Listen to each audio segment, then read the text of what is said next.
de grabación y les comparto la presentación que espero que finalicemos el día de hoy. Me dicen cuando la puedan ver, por favor. La voy a poner aquí en completa y me dicen cuando la puedan ver. Ya se ve, profesora. Ya se ve. Ok, entonces, platicábamos acerca de esta teoría de Penrose y decíamos que es una teoría que se basa o que analiza el crecimiento endógeno de la empresa. Y este crecimiento endógeno de la empresa, la autora le da mucha relevancia a los recursos con los que cuenta la empresa, productivos, financieros, humanos, tecnológicos, ¿no? Físicos y no físicos, ¿no? Y las capacidades que tienen estos recursos, ¿no? En el caso del capital humano, hablábamos de la cuestión de las habilidades, la experiencia que pueden tener estos recursos. Entonces decíamos que al final el crecimiento de la empresa recae mayoritariamente en el papel del empresario, porque el empresario está obligado a conocer su empresa, a conocer los recursos que cuenta o sea, los recursos con los que cuenta su empresa y también tener una noción de cómo puede combinarlos para atender a una coyuntura específica que existe en el mercado, ¿vale? Entonces, eh, fíjense, aquí hay una cuestión muy importante. Toda esta visión de Penrose y lo que vamos a ver más adelante con Nelson y Winter, que son más autores, pero estos son los que nos da tiempo de revisar, caen dentro de una teoría que se le conoce como la teoría evolutiva de la empresa. Ahorita lo vamos a platicar un momento más adelante cuando pasemos a Nelson y Winter. Entonces, en esta teoría evolutiva de la empresa, cambia el objetivo, ¿no? Entonces, recuerden que nosotros partimos de la crítica que se hace a la teoría neoclásica respecto a cuál es el objetivo último de la empresa. Y los neoclásicos nos dicen, ¿vale? Que el objetivo de la empresa es la maximización de beneficios. Mientras que en la teoría evolutiva, donde cae, ¿no? Penrose y donde caen específicamente los evolutivos, nos dicen que lo que busca la empresa es sobrevivir en el mercado, ¿no? Y para sobrevivir en el mercado, este medio ambiente, que es el mercado, es un medio ambiente dinámico que está en continuo cambio, cambian, y cuando hablo de este continuo cambio es que cambian las preferencias, cambian los gustos, cambian los recursos humanos disponibles, sus competencias, ¿no? Cambian las reglas eh, bajo las que se rige una determinada industria o sector, ¿no? Cambian bloques económicos. Es el mercado, ¿no? Entendido como tal, está siempre en una continua evolución. Entonces, las empresas que van a sobrevivir en este medio dinámico, pero no solamente dinámico, sino incierto, porque no tenemos certeza sobre nada, ¿no? Y les decíamos, hay una diferencia importante entre el riesgo y la incertidumbre. Yo llamo riesgo a aquello que puedo probabilizar. Tengo padres que son diabéticos, padres que tienen alguna enfermedad, entonces la probabilidad o el riesgo de que yo tenga esa enfermedad por cuestiones genéticas, yo le asigno un porcentaje, ¿no? Pero les decía, en el caso del COVID, eso fue una cuestión totalmente incierta. Era algo que no conocíamos y que de repente nos enfrentó a la realidad, a personas, a empresas, a países, y entonces tuviste las empresas que sobrevivieron a esa coyuntura llamada COVID, que causó una crisis mundial, no solamente sanitaria, sino económica, social. Las empresas que pudieron adaptarse a los cambios que originó, ¿no? Esta pandemia son las que permanecen en el mercado. Entonces, ¿a qué me refiero? La empresa, para sobrevivir en el mercado, tiene que evolucionar, ¿vale? Y entonces recuerden como lo platicábamos nosotros en clase, la evolución va ligado ¿a qué? A la innovación. Entonces, una empresa en este medio ambiente, ¿no? De mercado puede sobrevivir haciendo las mismas cosas. Posiblemente, ¿no? Aquí es importante quizá que entendamos algo, eh, en el sentido de que aún dentro de este cambio puede existir cierta estabilidad. Entonces, lo que yo conozco, lo que yo sé, en el caso de la empresa, las capacidades o las habilidades de los recursos con los que cuento, puede ser que me permitan permanecer en ese mercado haciendo lo mismo. Pero ese hacer lo mismo no me va a permitir a mí evolucionar y no me va a permitir enfrentar la competencia en un momento dado. ¿Sale? Entonces, si ustedes se dan cuenta, lo que dice esta diapositiva dice, ¿cuál es la importancia de los recursos heredados en la continuidad de la empresa? ¿Qué entiendo por recursos heredados? No solamente les digo recursos humanos, recursos físicos, ¿no? Tangibles, intangibles. Esos recursos con los que cuenta la empresa, ¿no? Y que han pasado, si ustedes lo quieren ver, generación tras generación dentro de la empresa, ¿son importantes en su continuidad? Sí, pero hasta cierto momento. ¿Por qué? Fíjense, vamos a ver lo que nos dice el primer recuadro. Dice, en la evolución de la empresa, los recursos van ganando experiencia. Piensen en el recurso humano. Durante el tiempo, ¿no? A lo largo del tiempo que colaboran en la empresa, estos recursos van ganando experiencia. Y lo mismo ocurre en el caso del empresario, ¿no? El empresario, entre más tiempo esté en la empresa, va ganando experiencia, ¿no? En el sector, en la misma empresa, y va conociendo más a sus recursos, que dice aquí que van ganando experiencia. Y también gracias a esa experiencia, el empresario obtiene experiencia y puede saber cómo aprovecharlos de una mejor manera, ¿vale? Pero, ¿no? En un determinado momento que cambien las condiciones de mercado, si yo sigo haciendo lo mismo y no me adapto a lo que está sucediendo allá afuera, el horizonte de vida de la empresa se reduce. Entonces, piensen ahora con toda esta cuestión del COVID, que era un confinamiento, ya había algunas empresas, ¿no? Que daban servicio de entrega a domicilio. Entonces, ¿qué pasa?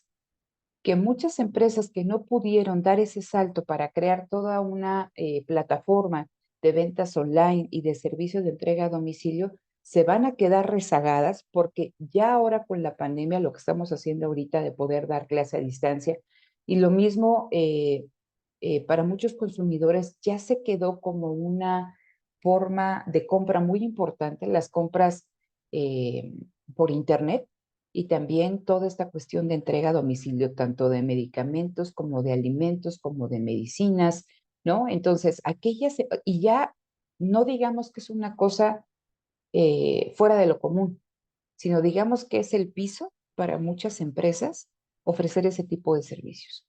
Entonces, si tú no lo ofreces, ¿no? Y tus competidores sí, a la larga, ¿no? Si sigues haciendo lo mismo, comportándote de la misma manera, lo más seguro es que te veas relegado de ese mercado por empresas que están dando un servicio diferencial que tú no estás dando y que van a empezar con base en esa nueva plataforma a ofrecer otro tipo de servicios, ¿vale? Entonces, si bien a lo largo del tiempo los recursos con los que cuenta la empresa van ganando experiencia, se pueden aprovechar de mejor manera, es importante que estos recursos también evolucionen, porque si seguimos haciendo lo mismo, la empresa, ¿no? Va a seguir haciendo lo mismo y por lo tanto no se le augura como una vida larga, ¿no? Dentro de esta cuestión evolutiva de la empresa.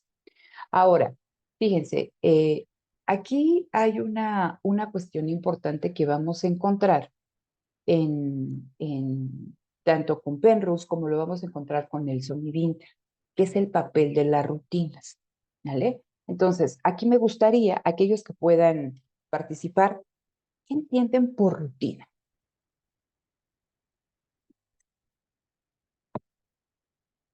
¿Tienen rutinas ustedes? ¿Tienes alguna rutina, Daniela? Sí, pues rutina lo veo como algo que haces repetitivamente. Ajá, eh, ya sin pensarlo, que solamente, ¿Estás bien? ¿Estás bien? Ajá. pues ya no sé, ya por inercia ya lo haces, como por ejemplo, yo me despierto, me lavo los dientes, desayuno, me hago un café, me cambio, me baño, bueno, y no sé, algo así. Ok, esa es tu rutina. ¿Los demás? ¿Quién puede hablar? Ana, Evelyn, ¿pueden hablar? Sí, pues como dijo Daniela, pues ya una rutina es como, como una serie de actividades que hacemos diariamente, como ya sin, como sistemáticamente, ya sin Ok, pensarlo tanto. Y como nosotros, ¿no? Que nos despertamos, pues, no sé, nos bañamos, nos arreglamos, o sea, como que cada quien tiene una rutina diferente, ujú, dependiendo, no sé, ok, pues de cada uno.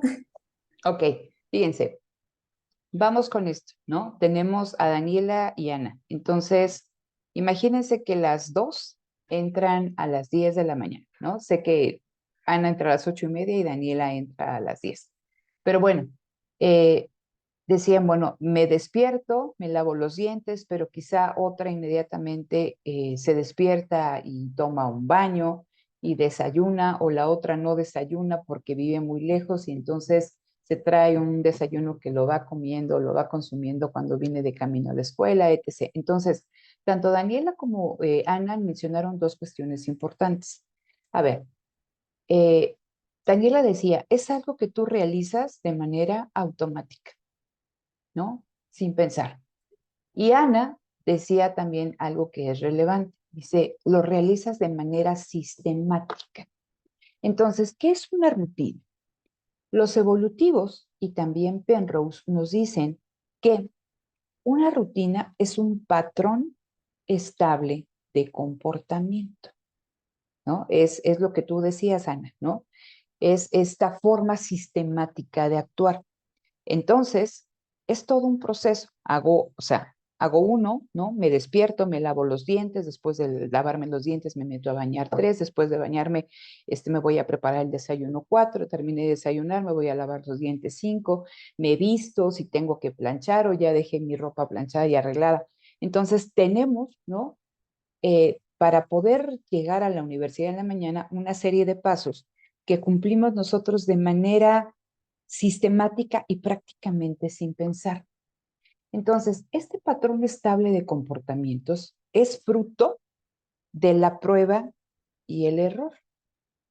Y ustedes, ¿no? Siguen este patrón sistemático de comportamiento porque observaron que les da un resultado satisfactorio para enfrentar, ¿sale? Para enfrentar un medio ambiente cambiante. ¿Vale? Entonces dices, bueno, yo tengo que llegar a las 8:30 o a las 10 a la escuela, entonces sigo A, B, C. Si tengo más tiempo, entonces ya modifico un poquito mi rutina, pero ustedes saben que de seguir esos pasos de manera sistemática van a obtener un determinado resultado. ¿Vale? Entonces, ¿qué es lo que nos permiten esas rutinas, esos patrones estables de comportamiento? Lo que nos permiten estas rutinas es eficientar la toma de decisiones, ¿sí?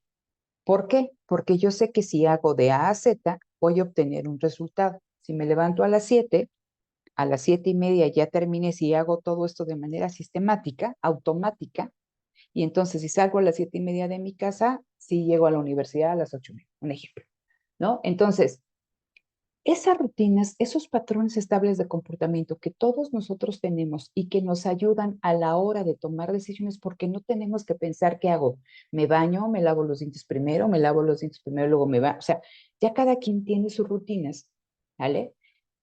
Lo mismo lo podemos pensar al interior de la empresa. Cada uno de los departamentos, hablemos de producción, hablemos de mercadotecnia, hablemos de ventas, ¿sí? Hablemos de tesorería. Cada uno de estos departamentos tienen diferentes rutinas, patrones estables de comportamiento que les permiten enfrentar diferentes situaciones con un resultado que ellos ya han obtenido en situaciones pasadas que han aplicado ese comportamiento. Y entonces, estas rutinas, recuerden que lo que está haciendo la empresa en tiempo real es tomar decisiones. Entonces, y decía, en este medio ambiente, ¿no? Incierto, dinámico, cambiante, pero que existe también dentro de este dinamismo cierta estabilidad, las empresas saben que si aplican la rutina A van a tener un comportamiento dado el contexto en el que se desenvuelven. Que si aplican la rutina B, un patrón estable de comportamiento, van a tener cierto resultado. Entonces, cuando hablamos, ¿no? Las rutinas o estos patrones estables de comportamiento, este conocimiento, ¿es un recurso de la empresa? Sí, es un recurso de la empresa. Y este recurso se puede heredar, es decir, puede pasar. Recuerden que estamos hablando de conocimiento. Se puede volver en un conocimiento relevante para la empresa, para tomar decisiones, sí. Y se puede heredar, ¿no? Se puede quedar dentro de la empresa para que las generaciones que vengan dentro de esta empresa lo retomen y lo apliquen, sí. Y le va a servir a la empresa para actuar, sí. Pero cuando el contexto cambia, muchas de estas rutinas que si ustedes ven aquí en el recuadro verde, dice son comportamientos repetitivos, ya no van a ser útiles para poder permanecer en el mercado y entonces tengo que evaluar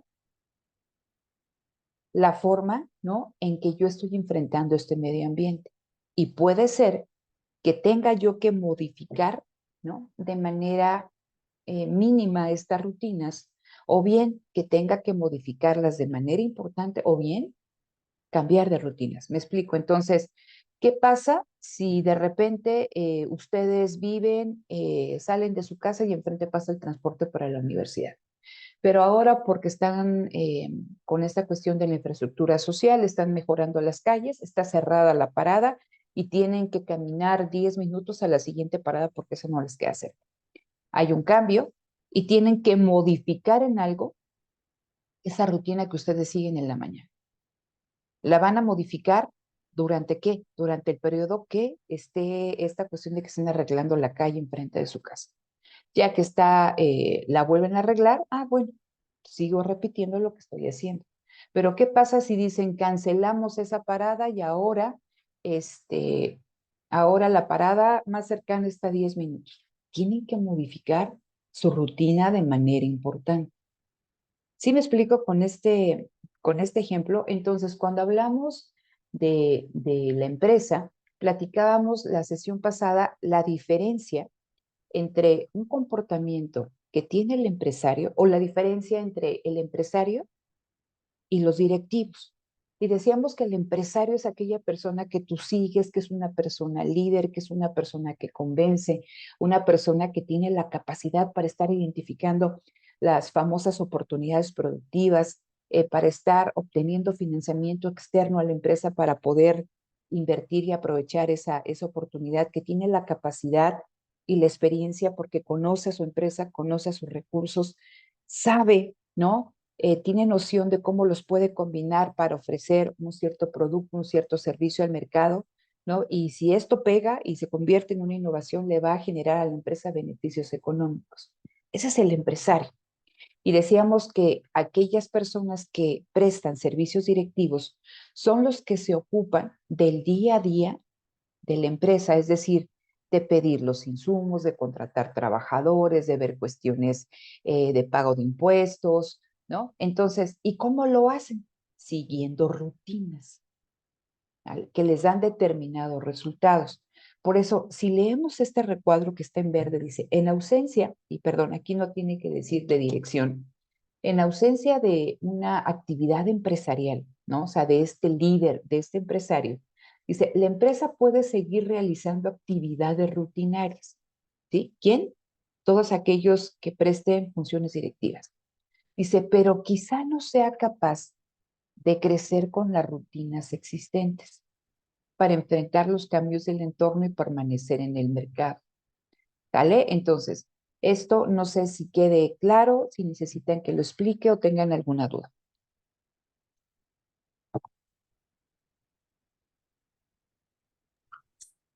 Por mi parte está claro.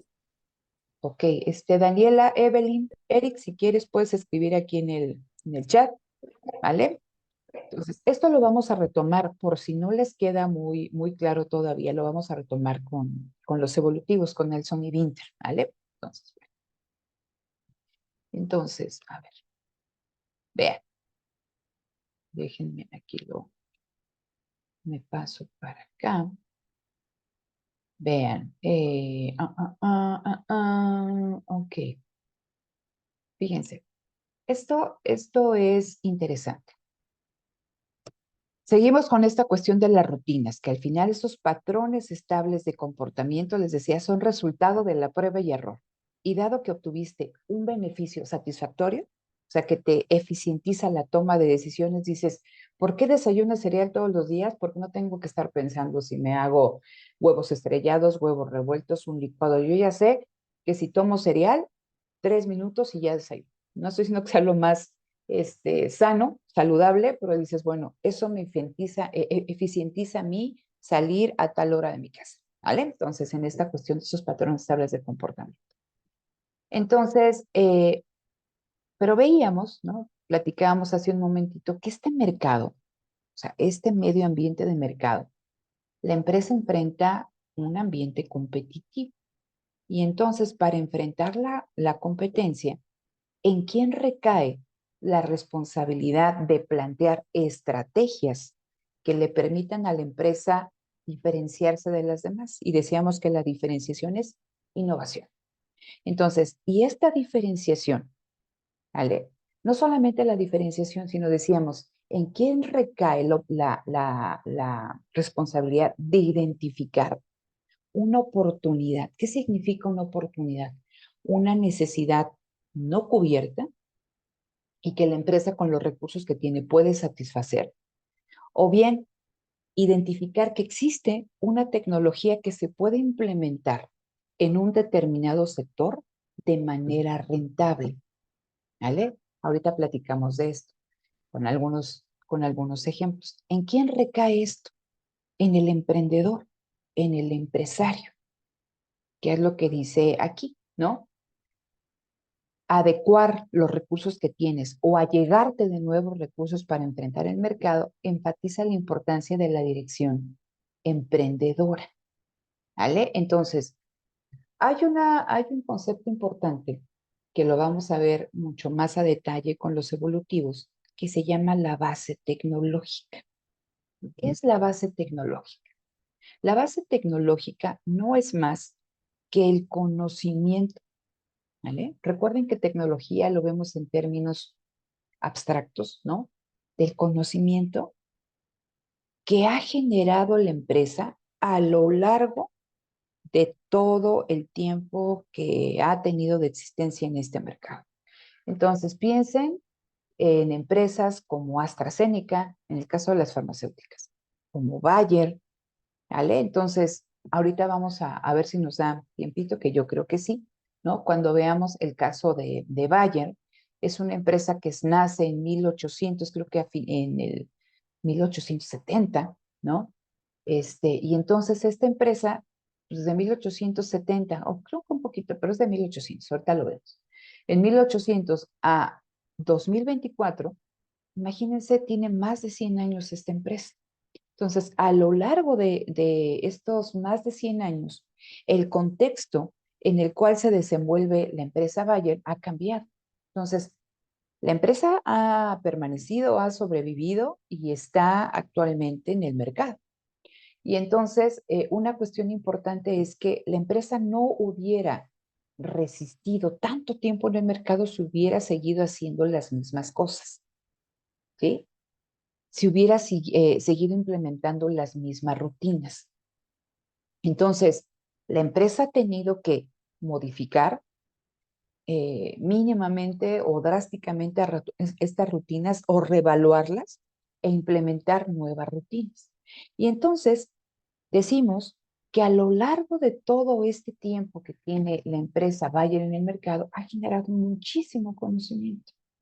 Conocimiento productivo, conocimiento tecnológico, conocimiento organizacional, ¿vale? Y entonces, en el ámbito productivo, todo este conocimiento que ha generado la empresa le permite, ¿vale? Le permite a la empresa, si detecta su empresario, su CEO, esta dirección emprendedora, una oportunidad productiva, va a tratar de aprovecharla, y les decía, de ofrecer un bien o un servicio con base en el conocimiento que le es propio a la empresa.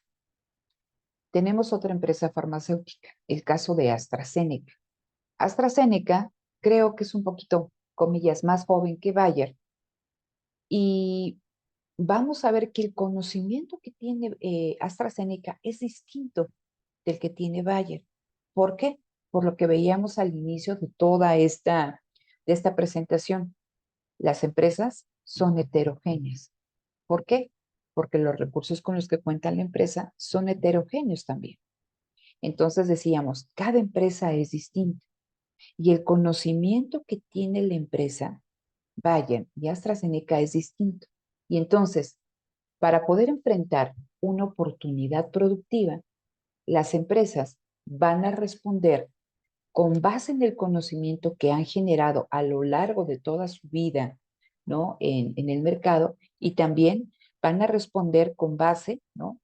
En el conocimiento que tienen los recursos, en las capacidades que tienen sus recursos, ¿vale? Entonces, vamos a poner un ejemplo con toda esta cuestión de las vacunas para el COVID, ¿no? Si ustedes recuerdan, cuando estaba toda esta discusión a nivel internacional de empezar a buscar, ¿no? Vacunas que pudieran ayudar a la población a enfrentar la enfermedad de una mejor manera, surgieron diferentes equipos de investigación, no solamente con las farmacéuticas, sino en universidades de todo el mundo. Y a lo largo de que iban diciendo, no, pues el equipo de Australia se baja porque a pesar de que ha tenido financiamiento tal, pues no llega a una vacuna. Y veíamos cómo, ¿no? Estas grandes farmacéuticas iban cada quien avanzando a diferente ritmo para alcanzar esta vacuna contra el COVID. Y era muy importante, importantísimo, quién llegaba primero, porque esta empresa que llegara primero era la que iba a poder atender, ¿no? Todos aquellos requerimientos de los gobiernos nacionales de todo el mundo. O sea, y fue una carrera contra el reloj. No se había logrado una vacuna en tan poco tiempo como fue la del COVID. Y otra cuestión importante, no todas las vacunas tenían como que la misma base tecnológica. Había unas que utilizaban como el conocimiento que se había gestado en la elaboración de las vacunas tradicionales, ¿no? Del sarampión, de la rubiola, de la, ¿cómo se llamaba esta cuestión? Ahí se me va, bueno, ¿no? De las vacunas tradicionales. Pero había otras que gracias a su diferente base tecnológica, a su diferente conocimiento, podían ofrecer, ¿sale? Un tipo de vacunas que decían con el ARN mensajero, o sea, era diferente a la vacunación, o sea, a la base tecnológica de la vacunación tradicional. ¿Qué se lo permitía? El conocimiento que habían tenido a lo largo del tiempo. Entonces, eso es importante porque dicen, como la empresa tiene recursos que le son específicos, que tienen un conocimiento específico, y a lo largo del tiempo que colaboran estos recursos dentro de la empresa, ganan experiencia, se crea un conocimiento colectivo. Los servicios, recuerden, servicios potenciales que van a ofrecer, van a estar cercanos a la base tecnológica, al conocimiento que tienen, buscando aprovechar que ese conocimiento que han generado a lo largo del tiempo. Ahorita lo vamos a ver. ¿Qué pasa si las empresas quieren, ¿no? Insertarse en nuevas actividades?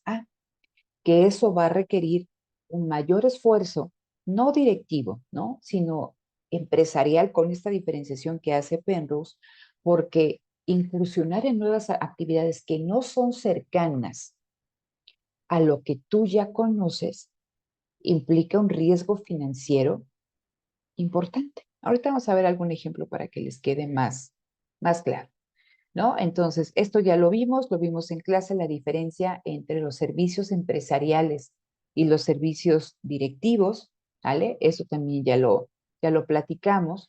Entonces, cuando vemos las características claves de la competencia directiva, dice, solo coordina la actividad operativa diaria dentro de un marco administrativo dado. ¿Qué nos están diciendo? Su funcionamiento se basa en repetir rutinas, ¿no? En hacer o en replicar estos patrones estables de comportamiento, porque dado el estado actual en el que se desenvuelve la empresa, les permite obtener ciertos resultados. ¿Vale? Entonces,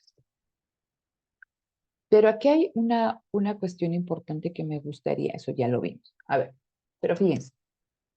Entonces, antes de pasar aquí a algo relevante, me dice, ¿cuáles son los límites al crecimiento de la empresa? Vamos a encontrar 3 límites. El primero, y les decía, el más importante, ¿cuál es? Dice, la primera limitación para que la empresa permanezca y crezca es o está o reside en la capacidad de sus empresarios o en la capacidad de su empresario. ¿Vale?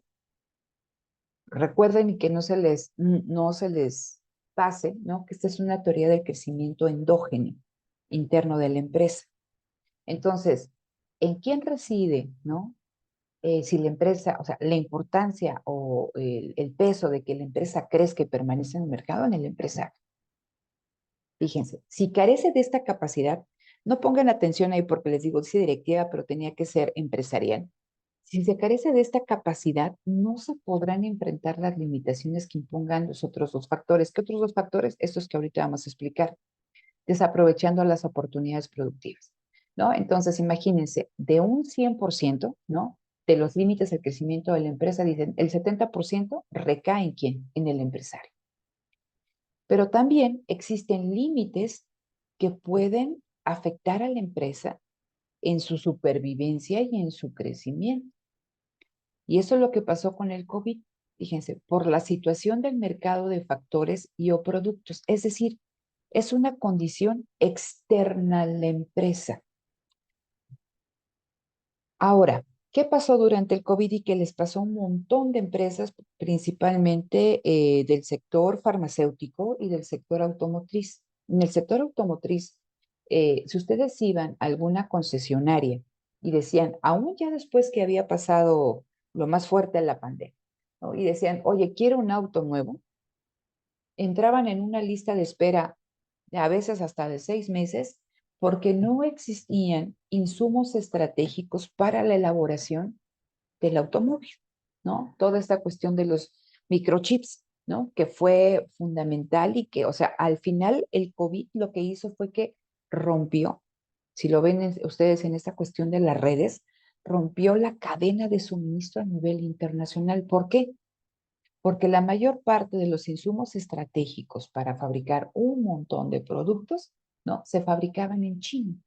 Y China fue la que sufrió los mayores embates en términos de confinamiento. Entonces se te cierra la fábrica, por otro lado, y como esta fábrica está diseminada alrededor del mundo y no te llegan los insumos, pues entonces la empresa no puede producir y por lo tanto no puede vender.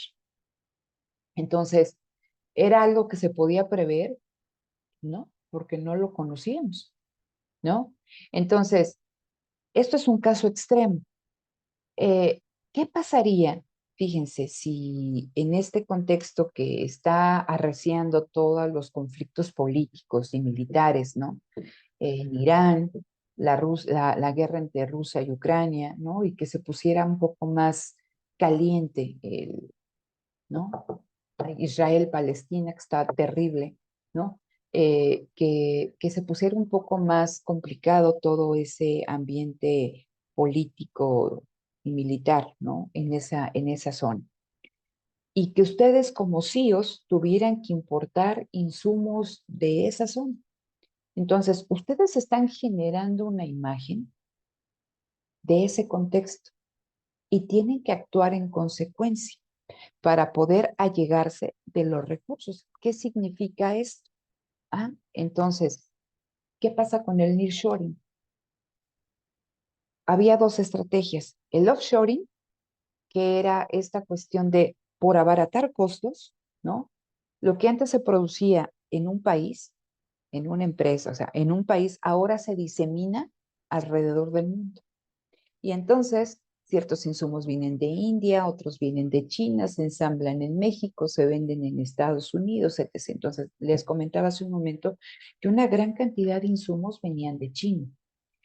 Y a raíz, ¿no? Bueno, no a raíz, ya había algunas cuestiones ahí importantes, ¿no? Pero a raíz también de esta cuestión de la pandemia, se vio la fragilidad de esta estrategia. Porque dices, oye, si nos vuelve a suceder algo similar, pues vamos a enfrentar lo mismo. Entonces, ¿qué empezaron a hacer muchos de estas grandes transnacionales? Se empezó a hablar ya no de offshoring, se empezó a hablar del nearshoring, es decir, se le llama como una globalización acotada.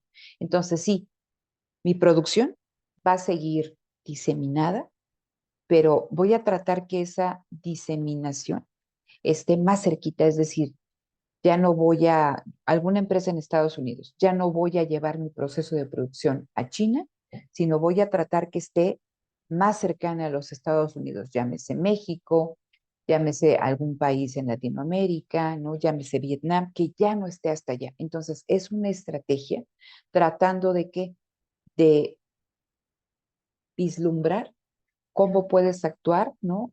Si hay o sea, porque cambian las condiciones. Entonces, ¿en quién recae esas estrategias? En el empresario. Dice, la dirección empresarial se genera una imagen y actúa en consecuencia. Puede ser, y aquí hay una cuestión importante porque decíamos que existe racionalidad limitada, que esa imagen que se genera el empresario sea la correcta, pero puede ser que no y que se equivoque. Y al final eso va a afectar a la supervivencia de la empresa y a su crecimiento. ¿Vale? Entonces, decíamos, del 100% de cuestiones que se pueden establecer como un límite al crecimiento de la empresa, una de ellas es, ¿no? El de la capacidad empresarial. Y si ustedes se dan aquí cuenta, o sea, es una condición interna, el 70%, pero el 30% restante se puede distribuir por condiciones externas a la empresa, es decir, por cambios en el mercado de factores o de productos y también, ¿no? Por la existencia de incertidumbre y riesgo. Entonces, ¿qué pasaba en este contexto también aquí del COVID, ¿no? Que era la incertidumbre total. Pues las empresas dicen, híjole, no sé si lo que yo invierto lo voy a rentabilizar o voy a obtener un beneficio, pues porque no sé si las personas están perdiendo su empleo, ¿no? Entonces, mejor me espero. Y dice, esta incertidumbre y el riesgo probabilizable afectan la cantidad y variedad de los servicios. ¿Vale? Entonces, esto es importante que lo tengan ustedes en cuenta. ¿Hasta aquí alguna duda? Chicas, Eric.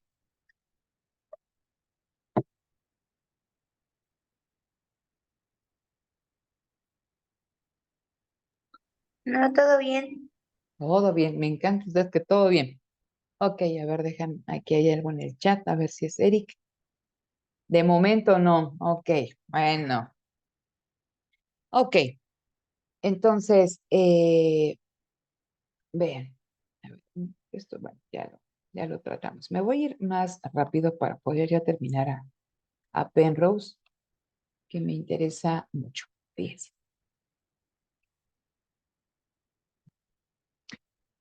Hay una parte, y con esto cerramos esta parte de Penrose, que nos hablan de las estrategias de crecimiento de la empresa.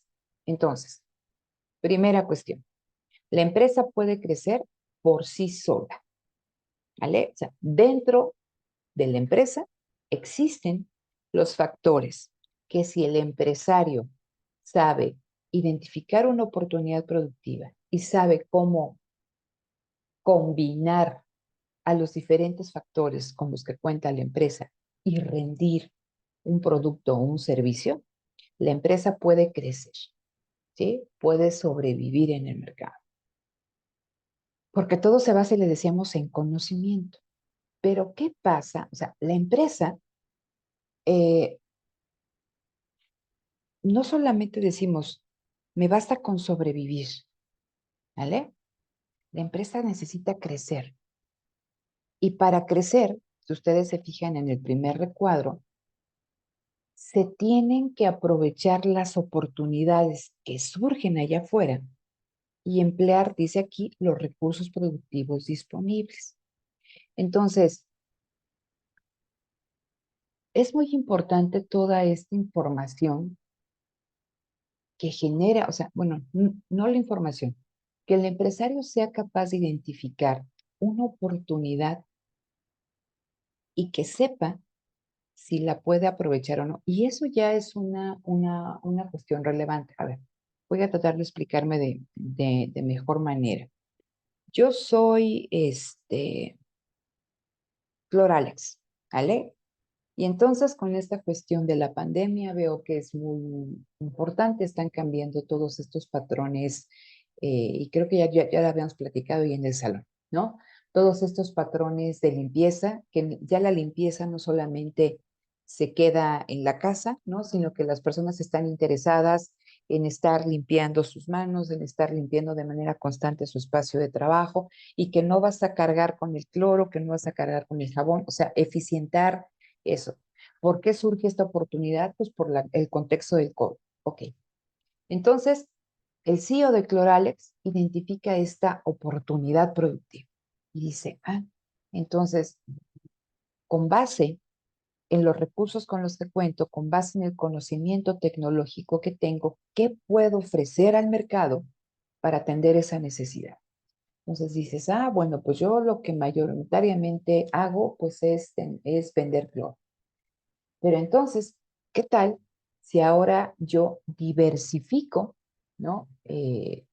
Mis productos y con la misma base tecnológica, con el mismo conocimiento, ahora, pues bajo la marca Cloralex vendo de estas toallitas húmedas que son sanitizantes y que me permiten o que le permiten a las personas limpiar sus espacios de trabajo, limpiar los teléfonos celulares, limpiar llaves, limpiar computadoras. Perfecto. ¿Y qué tal si también las personas están ahí que llevan en la bolsa? Entonces empiezo a ofrecer estos atomizadores, ¿no? Para que los tengan ahí, que puedan desinfectar sus manos. Y también se me ocurre que puedo vender todas estas sprays, ¿no? Que también hay rocías y que sanitiza, ¿no? Las computadoras o todo lo que ustedes quieren sanitizar. Entonces, eso, o sea, esa habilidad de identificar qué necesita el mercado, ¿vale? Decíamos, es una habilidad por sí misma. ¿Y es fruto de qué? Es fruto de la experiencia. Puede ser que otra empresa pues, ni se le ocurra. Y puede ser, imagínense, que el CEO de Cloralex hubiera dicho, esta es tu oportunidad. Pero ¿qué crees? Que los recursos con los que cuento actualmente no me permiten atender esa oportunidad productiva. Esa puede ser una opción. Identifico la oportunidad, pero los recursos con los que cuento, aunque los combine, no. O bien, puede ser que identifique la oportunidad, pero como no conozco a mi empresa y no conozco los recursos con los que cuento, pues no sé cómo combinarlos para para ofrecer ese producto, ¿vale? Entonces, ¿qué pasa cuando la empresa identifica que hay una oportunidad allá afuera y que quizá el conocimiento con el que cuenta dentro de sí no le permite atender esa oportunidad productiva? Entonces, la empresa puede implementar una estrategia de hacerse de ese conocimiento de manera externa. Es una de tantas situaciones. A lo que yo quiero llegar es que con esta cuestión de la oportunidad productiva, ¿no? Y que les digo, recae en el empresario la responsabilidad de identificarla, la empresa debe de estar continuamente planteando estrategias que le permitan atender esta oportunidad que el empresario identifica. Puede que le salgan y que sí sea realmente eso lo que el mercado quiera, pero puede ser que el empresario no sepa leer, ¿no? Esa información que le da el medio ambiente, esa imagen que se forma y que pues que se equivoque, ¿vale? Entonces, vamos a ver aquí con las estrategias, fíjense. Aquí en esta parte de de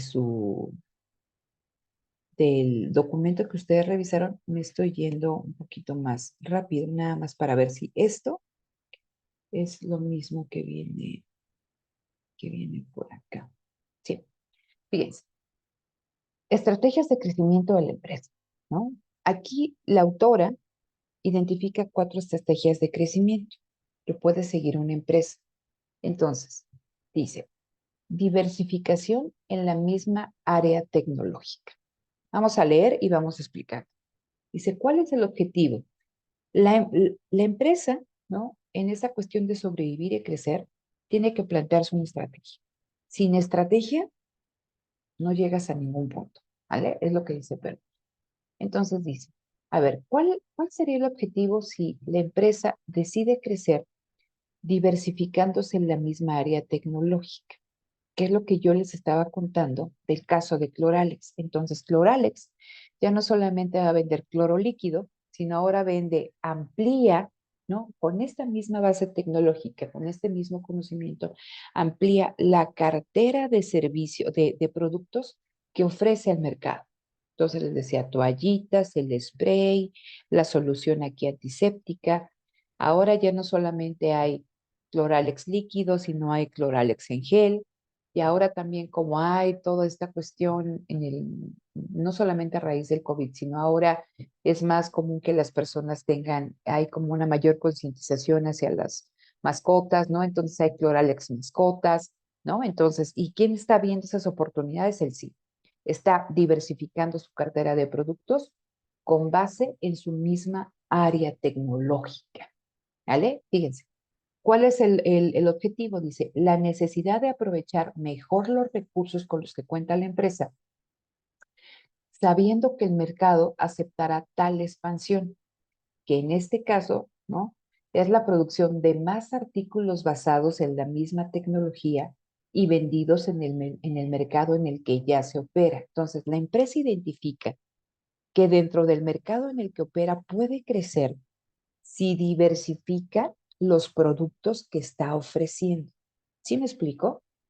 Entonces, ¿qué resultados se esperan de implementar esta estrategia? Dice, aprovechar la oportunidad productiva, ¿sí? Esta oportunidad productiva que detecta allá afuera el empresario, utilizando los recursos con los que cuenta la empresa. Y entonces, ofreciendo servicios productivos especializados. Y eso también le va a generar a la empresa un nuevo conocimiento, ¿sí? Entonces, dice aquí, ofreces una mayor gama de productos en la misma área tecnológica en la que ya se tiene ese conocimiento. Entonces son economías de alcance. La diferencia entre las economías de alcance, aquí vemos una diversificación, pero puede ser que otra estrategia fuera una economías de escala, ofrecer el mismo producto, ¿no? O productos sin tanta diversificación, pero en grandes cantidades y bajar costos. ¿Sí? Entonces, dice aquí, esto le va a permitir a la empresa especializarse y utilizar de una mejor manera las capacidades tecnológicas con las que cuenta, o sea, con las que cuenta la empresa. ¿Vale? ¿Dudas con este ejemplo?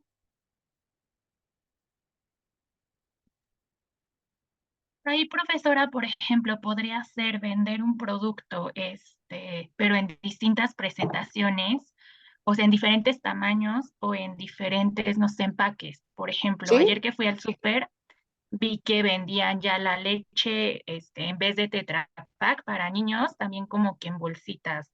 ¿Sí? Entonces, ¿podría ser eso? Sí. Ok. Podría ser eso. Fíjense, estaba leyendo que, por ejemplo, Walmart, eh, en esta cuestión, no me acuerdo si es una empresa de shampoo, que ya podías, no sé en qué Walmart, rellenar como tus envases y era prácticamente a granel, ¿no? Entonces, ¿qué estás haciendo? Estás usando tu misma tecnología, pero estás diversificando la presentación del producto o llevando nuevos productos en el mismo mercado en el que operas.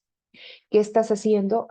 Entonces le estás quitando esa, ustedes saben que luego llegan allá a las colonias, ¿no? O que vas al mercado sobre ruedas y que compras champús a granel. Bueno, ahora Walmart da la oportunidad, ¿no? Estas empresas que fabrican los champús que ahora no solamente venden ahí en la presentación normal, sino que ahora también a granel, ¿no? ¿Qué estás haciendo? Te estás diversificando. ¿Por qué? Porque identificas que hay una oportunidad de expandirte en tu propio mercado con la misma tecnología. ¿Vale? Entonces, sí, ese ejemplo está bien, Daniel. ¿Vale?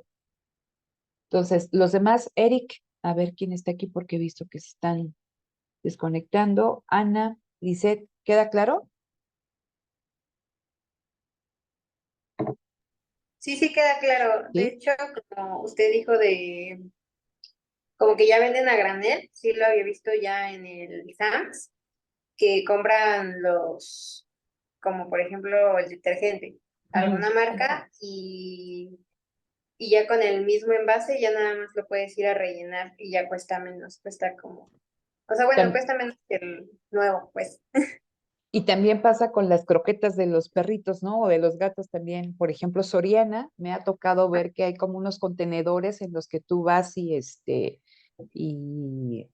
y compras por kilo y ya no tienes que comprar como que la bolsa con cierta cantidad y te llevas lo que tú necesitas, ¿no? Entonces, Ajá, la empresa identifica formas de aprovechar, ¿no? Las condiciones del mercado porque dicen, bueno, a ver, estamos en una época como que más difícil, entonces los consumidores pues quieren bajar precios más atractivos. ¿De qué manera? ¿No? Pues a granel o tal cosa, ¿no? Precios más accesibles, ¿vale? sí, Entonces, me interesa mucho que quede esto claro porque necesito que busquen ejemplos, ¿no? De alguna de estas estrategias de crecimiento, ¿vale? Entonces, vamos con otra estrategia. Fíjense, ¿qué pasa cuando en el mercado en el que normalmente opera la empresa, ¿vale? Ya no hay como oportunidades de crecer. Ya no, o sea, se van por esta misma cuestión tecnológica, dices, híjole, pues como que no hay mucho, o sea, ya aquí ya está como que muy repartido el mercado, entonces, ¿qué hace la empresa? ¿Se queda tan tranquila y ya? No, la empresa va a buscar, bueno, ¿y qué hago? ¿No? Entonces voy a buscar expandirme en una área que quizá tecnológicamente es distinta a lo que yo nací haciendo, ¿no? Pongo un ejemplo. Entonces, todos conocemos a la marca Xiaomi, ¿sí o no? ¿Sí? ¿Qué hace Xiaomi? los teléfonos. Los teléfonos, ¿no? Entonces, Xiaomi es una empresa china, si mal no recuerdo, ¿no? Es una empresa china y que se ha posicionado muy bien en esta cuestión de déjenme aquí, Xiaomi, ¿no? Ok, es que estoy aquí con él. Que se ha posicionado muy bien en el sector de las telecomunicaciones con los teléfonos, pues porque son buenos, ¿no? No son caros, ¿no? Muy, muy bien, ha desplazado ahí a otras marcas. Entonces, pues vemos que también el teléfono, este sector de los teléfonos también está muy competido, o sea, está, este, ¿cómo se llaman? Los que cuestan muy caros. Estos, ¿cómo se llaman, chicas? iPhone. El iPhone, ¿no? El iPhone, pero también tenemos que también están súper caros los Samsung. Tenemos también no solamente Xiaomi, tenemos la otra marca de Huawei, ¿no? Entonces, ya están como que muy posicionados ahí en ese mercado. ¿Qué hizo Xiaomi? Identificó, él es un productor relevante, pero quizá identificó que era importante empezar a diversificarse en áreas tecnológicas distintas, ¿no? En las que surge la empresa. Y ahora vemos que Xiaomi tiene ya un auto eléctrico, ¿no? Y entonces dice aquí, el auto eléctrico de Xiaomi ya tiene precio. Tiene 700 kilómetros de autonomía y cuesta lo que un Jetta. 479,000 pesos. Entonces, ¿qué está haciendo Xiaomi? Trata de aprovechar sus recursos para ofrecer, ¿no? Un producto en el sector de los teléfonos celulares, pero también se está diversificando ¿en qué? En áreas tecnológicas distintas a la que le es original. Entonces, vamos a ver qué nos dice aquí con los objetivos. Dice, esta estrategia se implementa ante la necesidad de aprovechar mejor los recursos, sabiendo que el mercado no permite una mayor expansión, explotando el área tecnológica en la que ya se opera. Es decir, entonces Xiaomi, estoy asumiendo, ¿no?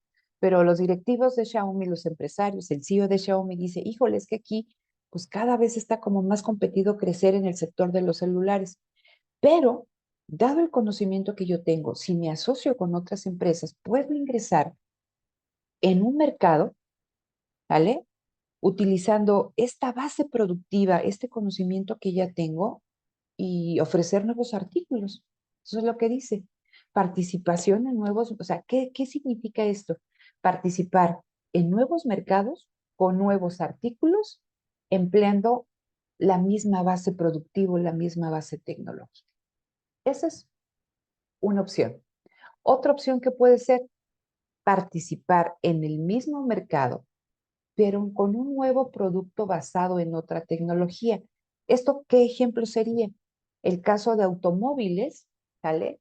Que fabricaran en un momento únicamente autos con motor de combustión y que ahora estuvieran transitando hacia autos con toda esta cuestión de la electromovilidad, ¿no? Entonces, que ya empezáramos a hablar de ciertas marcas que actualmente no tienen estos vehículos híbridos o totalmente eléctricos, ¿no? Pero que ahora empezaran a ofrecer autos eléctricos, ¿no? Hablo, por ejemplo, con el caso de Suzuki, ¿no? Suzuki, según lo que he visto, pues es únicamente motor de combustión. Ya ahorita sus últimos modelos hablan de un modelo green como que más amigable con el ambiente, pero Suzuki no tiene un auto eléctrico. ¿Qué significaría esta participación en el mercado, pero con nuevos productos basados en otra tecnología? Que Suzuki produjera un auto eléctrico. Es decir, está participando en el mismo mercado, pero con un producto basado en otra tecnología. ¿Sí me explico? Otra opción sería participar en nuevos mercados, con nuevos productos, con una tecnología diferente, ¿sí? Entonces, puede ser que eh, Suzuki no solamente vende autos, sino también vende motocicletas, pero estamos hablando de un mercado de automotriz o de movilidad, de transporte. Pero ¿qué significaría? Bueno, que Suzuki se fuera ahora, no sé, al sector de los eh, elevadores, ¿no? Un nuevo mercado con un nuevo producto ofreciendo elevadores, ¿no? Que están basados en una tecnología distinta a la que Suzuki originalmente tenía. Entonces, mientras que la primera estrategia es en el mismo mercado, con el mismo conocimiento, diversificar mi cartera de productos o de servicios, porque es lo mismo, en esta segunda opción es en mi mismo mercado llevar nuevos artículos, ¿no? Perdón, en mi mismo mercado llevar nuevos artículos basados en otra tecnología, que es que les decía, ahora no solamente vendo autos de combustión, sino vendo ahora autos eléctricos. O bien Xiaomi, que estamos hablando, participar en otro mercado, en un nuevo mercado, con un nuevo artículo, autos eléctricos, empleando que misma base de producción o bien con una tecnología distinta a la que yo tengo.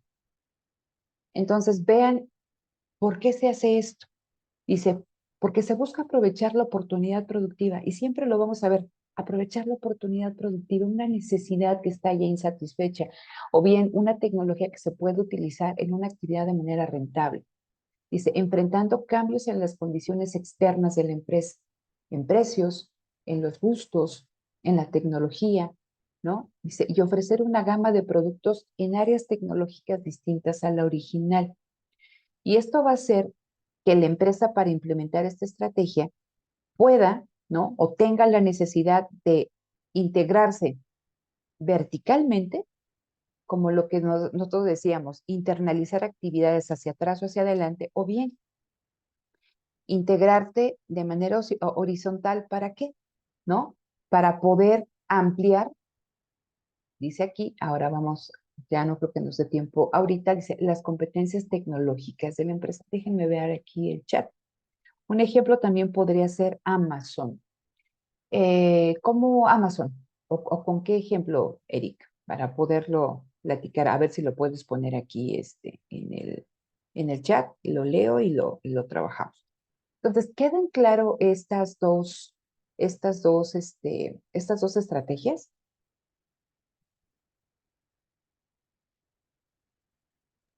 Sí, sí quedan claras. Bueno, las otras dos estrategias, fíjense, nos hablan de algo que está muy en boga, que se le conoce con el nombre de fusiones y adquisiciones. ¿Qué significa esto? Puede ser que yo necesite, ¿vale? Que yo necesite, poníamos el ejemplo, no recuerdo si en su examen venía, pero imagínense, les comentaba que las empresas automotrices queriendo hacerse de este conocimiento de la inteligencia artificial, pues que no es un campo tecnológico que ellos dominen, muchas empresas como BMW, Volkswagen, que es del mismo grupo, ¿no? Pero varias empresas automotrices estaban financiando a una empresa de inteligencia artificial para que las apoyara en esta cuestión de la conducción autónoma y en algunas cuestiones. Como no son expertos, lo que hacen, ¿no? Acuerdan, ¿no? Financian esta empresa y al final ese conocimiento les sirve a todas, ¿vale? Entonces reparten el riesgo, reparten el costo, ¿no? Entonces, ¿qué significaría que yo, imagínense, soy Nissan y que identifico que para mí es sumamente importante, ¿vale? Contar con el recurso de esa empresa que es experta en inteligencia artificial. O sea, a mí me interesa, ¿no? Como Nissan tener ese conocimiento, o sea, sobre la inteligencia artificial y su aplicación al sector automotriz. Pero si yo la desarrollo, si yo la desarrollo por mí misma, en este caso la empresa Nissan, me va a tomar bastante tiempo porque no es mi campo de conocimiento original. Y no solamente me va a llevar tiempo, sino voy a tener una curva de aprendizaje que cuando ya domine yo este tipo de conocimiento, pues puede que ya vayan súper adelantados. Entonces, ¿qué hace la empresa? Adquiere a una empresa, en este caso les digo, a esta empresa de inteligencia artificial, e internaliza esa actividad. Se hace de un conocimiento que necesita, que lo tiene de manera externa a otra empresa, pero para la empresa es sumamente relevante, dice aquí, obtener los conocimientos y servicios productivos que requiere. Porque dices, oye, ¿yo cómo voy a ofrecerse un auto eléctrico, ¿no? Que ya van todas adelantadas con esa cuestión de la inteligencia artificial, si no lo tengo? Entonces, ¿qué hago? Adquiero una empresa que se dedique a ese conocimiento en específico. Entonces, la empresa crece, que sería el caso, ¿no? Este tercer caso, déjenme ver aquí que puso, dice, con los servicios de streaming, de video y de música, los dispositivos inteligentes, que es algo diferente a lo que ellos originalmente estaban centrados. Sí, porque Amazon surgió con toda esta cuestión, si mal no recuerdo, con la venta de libros en línea y después ya vemos pues que Amazon vende de todo, ¿no? Y ahora ya no solamente como dice Ricardo, Eric Ricardo, sino también ya tenemos el Amazon, Amazon Prime, y ahí tenemos música, tenemos video, ¿no? Entonces ha incursionado en mercados distintos a su área original, ¿vale? Entonces, les pido por favor, aquí todavía me falta explicar mejor la tercera y la cuarta, pero busquen ejemplos de estas tres. ¿vale? Para que podamos platicar y aquí terminaríamos Penrose y daríamos paso a los evolutivos, ¿vale? ¿Alguna duda hasta aquí? No, profesora, ninguno. Ninguna, ok. Entonces, déjenme dejar de compartir.